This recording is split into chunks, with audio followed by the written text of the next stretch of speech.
Hello, welcome to the replay. My name is Hallie Sherman and I am the author of Speech Time Fun, and I am here every Wednesday sharing quick tips and tricks of things that work in my therapy room so that you can try them out tomorrow. So how's everyone doing today? Happy Wednesday. We are almost there. Hello, welcome. Again, I am Hallie Sherman from Speech Time Fun, and every Wednesday night I am here bringing you quick tips and tricks. And thank you for the hearts. And tonight I'm going to be sharing a quick idea that I use to work on Tier 2 vocabulary. If you want to put in the comments Y for yes or N for no, if you work on Tier 2 vocabulary already, I'd love to hear, if you are already working on that. And I'm going to flip this around so we can get started. Hello, how are you? Happy Wednesday night. Welcome to my Periscope, my Wednesday night quick tips and tricks Periscope.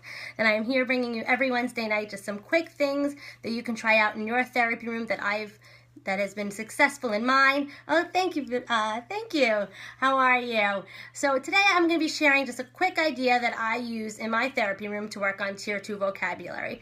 Obviously, as speech therapists, we're very good at teaching Tier 1 vocabulary. We do, sorting activities for clothing and food and all those types of basic vocabulary words. And yes, we can do very good supplemental activities to work on Tier 3 vocabulary, which is the core, the academic curriculum vocabulary, planets and the math terms and all those kind of words. But what about those Tier 2 words? Oh, I was about to say, I saw your face. I didn't recognize the name. So, yeah, so Tier 2 vocabulary words, when I think of Tier 2, it's the bulk of vocabulary that could be used across any curriculum. And I think of the words that are used in questions. That's what I like to focus on when I'm working on Tier 2 vocabulary. So whether the students might see it in instructions or in a question, a higher level thinking question, or anything that the directions on a writing assignment that they might have to do. Even verbal explanations of a group project, words that they might have to use in a dialogue with their peers to have a dialogue to work on a group project, or even a debate.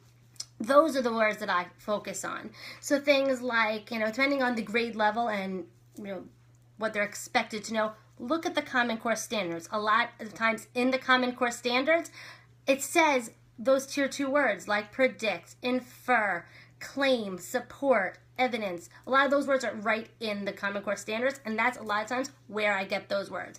And if not, there's plenty of free resources online. I know a lot of times I Google Flocabulary. There's a great website that has a lot of Tier 2 words separated by grade. So if you don't know where to start, or you don't have time to quickly sit there and sift through all the Common Core standards, you can easily just Google Flocabulary, and that's a great website to get Tier 2 vocabulary words.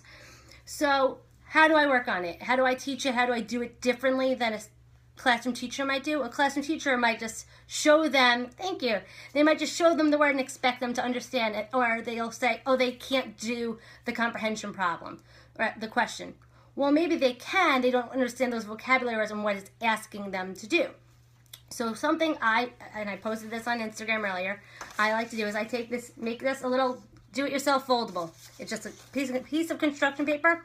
I folded it, I cut it in half, I stapled the top, and then I wrote nouns and verbs.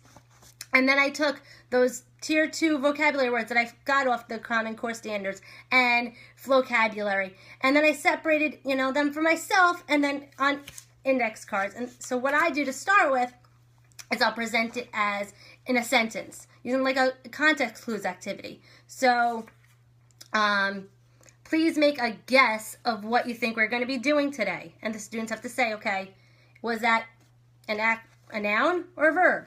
And we've been doing nouns and verbs, and we were doing, the different, winter sports and this and that. So they're familiar with those terms, nouns and verbs. and they have to sort it. After they sort it, then they have to use it for themselves in their own sentence. And we go through all the different vocabulary words that are very familiar to them in their classrooms and activities that they're doing in the classroom. So like idea, think, wonder, evidence.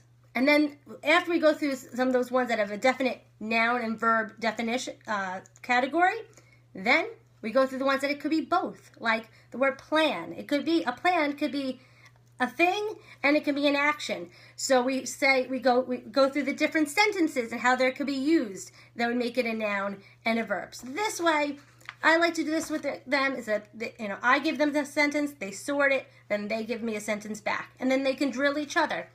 And this way, when they can use it themselves, then they can understand when a teacher is using it, are they asking me to do something, or is this the product that I have to produce to tell them, is this going to be something in writing that I have to show them?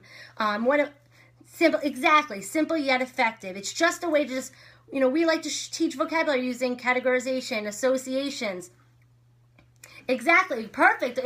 Nouns usually have an article form. That's a great quick tip. And Q, that's a great, sorry, my printer is randomly printing something in the background. So that's just, a great way to just show them when they're reading a statement, okay, it says a plan. Well, am I producing a plan or I have to plan it out? What do I have to actually do? And it just is a great way to just show them that they can figure it out themselves using their clues and using what is stated around them. And it just helps them figure it out. If they don't remember, what does evidence mean? I don't remember. Well, next to it says yada, yada, yada, and they can figure it out what they have to do to complete the different tasks.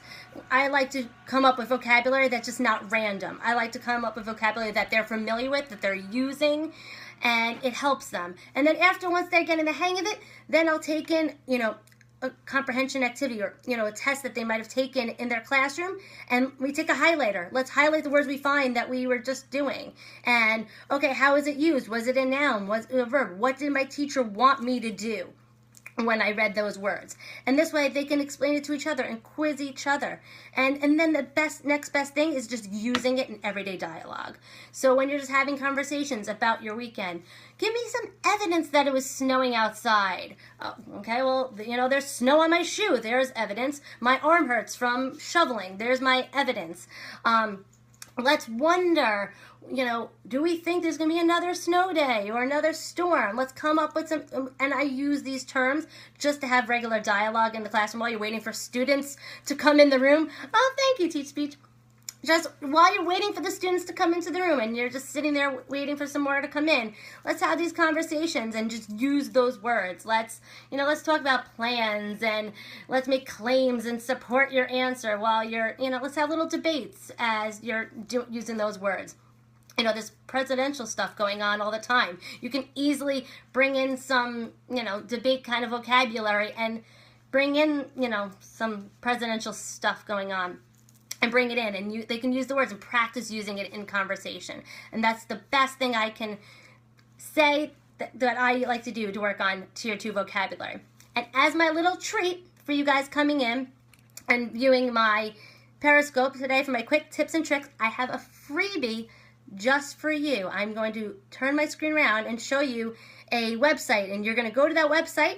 You can screenshot it when I show it, and there's a freebie of some nouns and verbs ready to go of Tier 2, that already sorted, ready to go. So it's just for you guys. So let me show it for you. 1 second. Here you go. So if you want to go to this website, it's your free download of a worksheet with some Tier 2 vocabulary words that I've been using, that I found that, most higher level grades are using. And I just, split it up into nouns and verbs ready to go. So all you have to do is just write it on a piece of paper. And anytime, you guys are awesome for coming every Wednesday to view my quick tips and tricks. And I've been seeing that you guys have been catching me on my replays. So it's the least I can do. You guys are keeping me motivated. So I'm going to flip it back around. Okay, so anytime, check it out. It's just a quick little visual. So you can see it. Let me see it right here. that was what was printing out from my print. Anytime, this is what you're going to grab. So it's a quick little visual of just some nouns and verbs and some both, so you can easily go over it with your students and start using them in dialogue. You can laminate it and put it on a board and have it ready to go and impress any administrator that walks on by. That's always a plus, right? So that's just a quick tip and trick of what I like to do to work on Tier 2 vocabulary. Continue to send me your email requests for future scope ideas at speechtimefun@gmail.com. Again, then I am Hallie Sherman, and it was awesome hanging out with you on Wednesday night, and I will see you next week. Take care. Have a good week. Bye-bye.